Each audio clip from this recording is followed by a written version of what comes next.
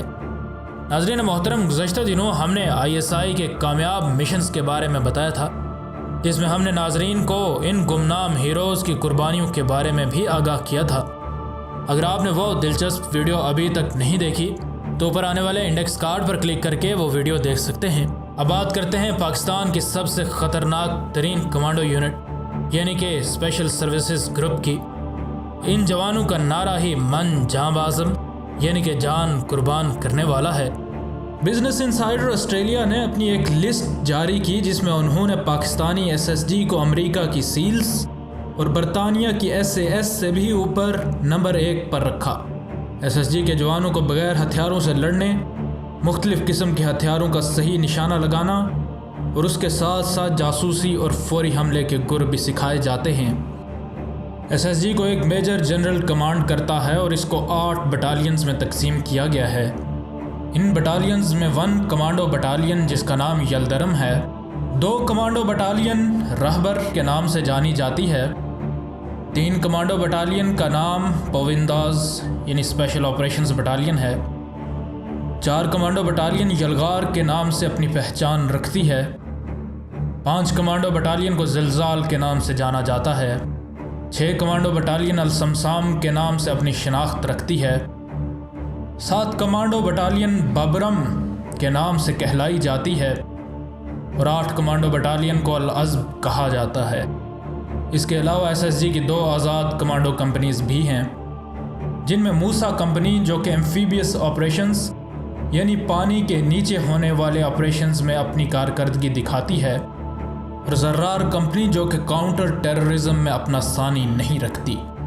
SSG کی مکمل training پر بھی ہم نے گزشتہ دنوں ایک ویڈیو ناظرین کے گوش گزار کی تھی۔ اگر آپ وہ دلچسپ ویڈیو ابھی تک نہیں دیکھ سکے تو اوپر آنے والے انڈیکس کارڈ پر کلک کر کے وہ ویڈیو دیکھ سکتے ہیں۔ اب بات کرتے ہیں پاکستان کی اسپیشل کامبیٹ یونٹ کی۔ اس یونٹ کا بنیادی مقصد دہشت گردوں کے خلاف سٹنگ آپریشنز کرنا ہوتا ہے۔ اس یونٹ کو خیبر پختونخوا پولیس کی ایک ذیلی ادارے کے طور پر بنایا گیا ہے۔ 2015 تک اس یونٹ میں 150 مرد اور 32 ویمن کمانڈوز شامل کی جا چکی تھیں۔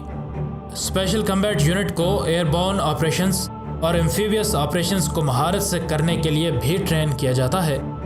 اب بات کرتے ہیں اسٹریٹجک پلانز ڈوین فورس کی۔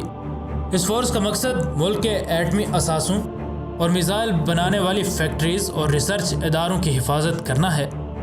اس فورس کی کمانڈ پاکستان کے حاضر سروس لیفٹیننٹ جنرل کے پاس ہوتی ہے، جو کہ اسٹریٹجک پلانز ڈوین کے DG کہلائے جاتے ہیں۔ موجودہ دور میں اس فورس کی کمانڈ لیفٹیننٹ جنرل سرفراز ستار کے ہاتھ میں ہے۔ ناظرین محترم، گزشتہ دنوں ہم نے پاکستان کی کورز کے بارے میں بھی ایک ویڈیو بنائی تھی، جس میں ہم نے ناظرین کو پاک فوج کی کورز کے بارے میں معلومات فراہم کی تھیں اور بتایا تھا کہ کون سی کور کا سربراہ کون ہے۔ اگر آپ نے وہ ویڈیو ابھی تک نہیں دیکھی تو اوپر آنے والے انڈیکس کارڈ پر کلک کر کے وہ ویڈیو دیکھ سکتے ہیں۔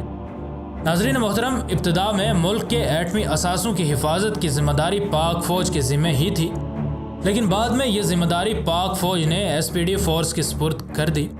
اس فورس میں شامل ہونے کے لیے کسی بھی پاکستانی شہری کو ان جسمانی اور ذہنی آزمائشوں سے گزارا جاتا ہے جو کہ پاک فوج میں سلیکٹ ہونے والے سلیکشن پروسیس سے بھی زیادہ سخت ہوتی ہیں۔ اس کی وجہ یہ ہے کہ ان جوانوں کو انتہائی حساس علاقوں میں فرائض سر انجام دینے ہوتے ہیں۔ ابتدا میں ان جوانوں کو پاک فوج ٹرین کرتی تھی، لیکن بعد میں ان جوانوں کو Pakistan centre of excellence for nuclear security میں ٹریننگ دی جانے لگی۔ اس ادارے کو امریکی نیوکلیئر اثاثوں کی حفاظت پر معمور ادارے کے ماڈل پر بنایا گیا ہے۔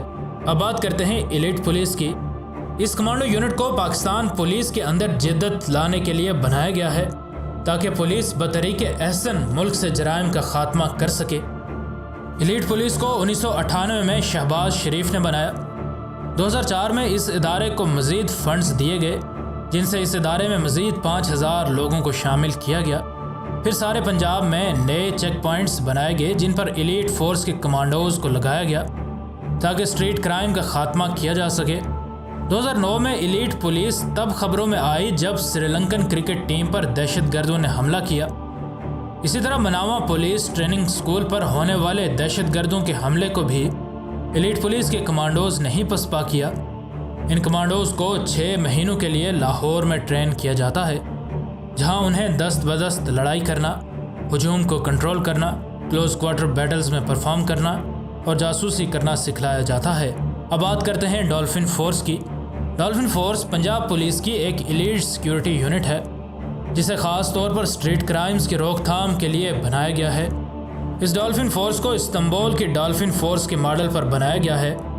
اس فورس میں 1800 کانسٹیبلز، 60 ASI، 5 SI، 4 DSP اور 1 SP موجود ہے، جو کہ 300-500 cc ہونڈا موٹر سائیکلز پر 3 شفٹس میں کام کرتے ہیں۔ مزید نئی ویڈیوز کے لیے ہمارے چینل کو سبسکرائب کر لیں۔